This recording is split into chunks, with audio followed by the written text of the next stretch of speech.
ఉదయం ప్రభు యేసుక్రీస్తు నామములో వందనాలు తెలియజేస్తూ పరిశుద్ధమైన దేవుని గ్రంథములో 118వ కీర్తన 23వ వచనం. అది యెహోవా వలన కలిగినది, అది మన కన్నులకు ఆశ్చర్యము.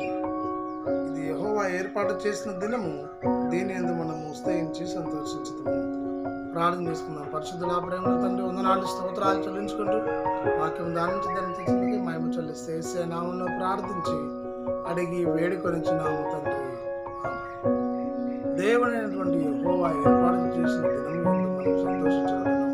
నిజమే, ఏ దినముకు ఆ దినము దేవుడు మానవుడు కావాల్సిన ఆహారం అనుగ్రహించి నడిపించున్నాడు. ఈ దినము చూడలేక ఎంతోమంది కాలగర్భంలో కలిసి ఉండవచ్చు, కానీ మహోన్నతుడైన దేవుని కృప ద్వారా ఒక దినంలో మనము సజీవంగా ఉన్నామంటే దేవుని కృపే. అలాంటి దైవ ప్రేమ, దైవ గుణములు మనం ముందుకు సాగాలి. దేవుని ప్రేమలో వర్ధిల్లాలి.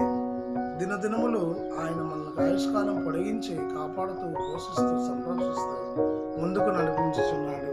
అటు దేవుని కలిగి లోకములు సంతోషించుచు ప్రభువుకు మహిమ తెచ్చే కుమారునిగా, కుమార్తెగా ఉన్నట్లు పరిశుద్ధాత్మ త్రియేక దేవుడు తోడై ఉండి నడిపించునుగాక. ఆమె మహోన్నతుడా స్తుతి స్తోత్రాలు చెల్లిస్తూ వాక్యం దాన్ని తెచ్చినకే వందనాలు చెల్లించుకుంటూ ఆన్లైన్లో వీక్షిస్తున్న వారిని కూడా దీవించమని, ఆశీర్వదించమని యేసయ్య నామంలో ప్రార్థించి అడుగుతున్నాము తండ్రి. ఆమె తండ్రి, కుమార పరిశుద్ధాత్మ త్రియేక దేవుడు సదాకాలం తోడైండి దీవించి ఆశీర్వదించునుగాక.